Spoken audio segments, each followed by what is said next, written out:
Have you ever wondered how volcanoes erupt? These geological giants have shaped our planet for billions of years. Deep below the surface, magma chambers form, vast reservoirs of molten rock waiting to burst forth. As time passes, gases build up in these chambers, increasing the pressure to unimaginable levels. It's like shaking a bottle of soda, but on a massive planet-altering scale. Eventually, the pressure becomes too much for the surrounding rock to contain. Cracks form, and the magma begins its journey upward, racing through these newly formed channels.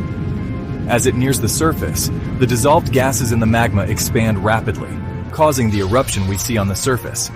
But here's the twist. Not all eruptions are the same.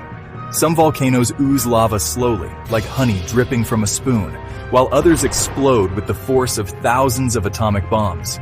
The type of eruption depends on factors like the magma's composition and the amount